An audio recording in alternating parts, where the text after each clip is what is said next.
नमस्कार किसान भाइयों, कृषि फार्मर सेवा यूट्यूब चैनल पर आपका फिर से स्वागत है एक बार। तो किसान भाइयों, एक बहुत बड़ी जानकारी देनी थी आपको। वीट में गेहूं में पहला पानी देने के लिए वीट में पहला पानी कब देना है। बहुत सारे किसान क्या है जल्दी दे देते हैं, लेट दे देते हैं, तो इससे क्या है अपनी उत्पादन पर बहुत प्रभाव पड़ता है। डिजीज़ बीमारियों पर प्रभाव पड़ जाता है, बीमारी होने के चांस अधिक हो जाते हैं। तो आज मैं आपको बताने जा रहा हूँ कि अपन को गेहूँ में कब पानी देना है, पहली सिंचाई कब करना है। और सिंचाई करने का अपन पढ़ते हैं, एग्रीकल्चर में बताया जाता है कि CRI एक इम्पोर्टेंट स्टेज रहती है, इसको बोलते हैं क्राउन रूट इनिशिएशन, यानी कि रूट्स का जो प्रारंभिक विकास रहता है, जहाँ से कल्ले निकलते हैं, टिलरिंग होती है वीट की।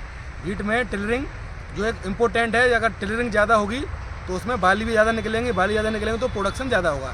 तो मैं आपको बता रहा हूँ किसान भाई, देखो ये अपना गेहूँ का फील्ड है। एक बार इधर आइए, देखो ये अपनी गेहूं की क्या है, 4 से 5 सेंटीमीटर गहरी अपन बुआई करते हैं इसकी। तो क्योंकि इसकी रूट ज़्यादा जाती नहीं अंदर है, फाइब्रस रूट रहती है इसकी। तो जैसे मैंने ये पौधे निकाले हैं, ये पौधे दिखाओ, जैसे ये पौधे हैं, ये जो है ना अपनी किसान भाइयों, ये अपनी टेम्परेरी रूट है, यानी जब बीज का अंकुरण होता है, जैसे अभी इसमें बीज गेहूँ लगा हुआ है, गेहूँ का दाना खराब हो गया, अंकुरण होगा तो ये मूलांकुर है। तो इसमें अपनी ये जो जड़ है गेहूं की, ये टेम्परेरी जड़ बोलते हैं इसको। अब जैसे तुम ऊपर देखोगे, यहाँ से ये मैंने इसको निकाला और ये छील दिया इसको। अब ये देखो, ये जो निकल रहा है ना, ये यहाँ से निकलती हैं परमानेंट जड़ें।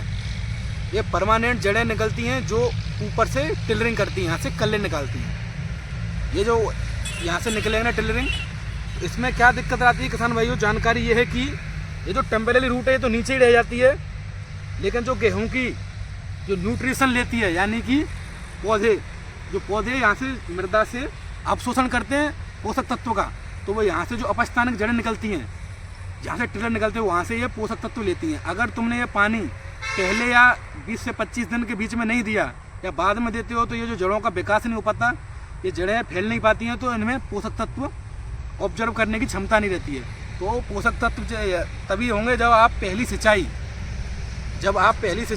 20 से 21 दिन में 25 दिन में कर सकते हो, तो उसमें टिलरिंग ज़्यादा होगी, जड़ें सही निकलेंगी और आसपास से पोषक तत्व का ऑब्जर्वेशन कर सकती हैं। और इसमें क्या रहता है कि अगर जैसे फील्ड में अपन सोविंग के टाइम पे अपन DAP यूरिया मिला के देते हैं, तो DAP में क्या है, फास्फोरस रहता है। फास्फोरस क्या रहता है, इमोबाइल, यानी कि जो अचल रहता है, यानी कि मृदा में यहाँ से वहाँ तक चल नहीं सकता। तो उसके लिए जड़ों का विकास होना जरूरी है। अगर जड़ उस तक नहीं पहुँच पाएंगी या जड़ें ज़्यादा नहीं फैलेंगी, तो वो फास्फोरस का ऑब्जर्वेशन नहीं कर पाएंगी। फास्फोरस पौधे की जड़ के लिए बहुत इंपॉर्टेंट है, पौधे की जड़ों के विकास के लिए, बीमारियों को रोगों को लगने से बचाता है। तो ये एक बहुत इंपॉर्टेंट जानकारी थी किसान भाइयों। तो आप सभी को फील्ड में अगर पानी देना है ना, तो पहले 20 से 21 दिन, जो किताबों में बताया जाता है, पढ़ाया हुआ है कॉलेजों के द्वारा, कि CRI स्टेज 21 दिन की होती है, लेकिन आप 20 से 25 दिन के बीच में टिलरिंग कर सकते हैं, सिंचाई दे सकते हैं पहली सिंचाई के लिए। तो एक बहुत बड़ी जानकारी देनी थी आपको। धन्यवाद किसान भाइयों, नमस्कार।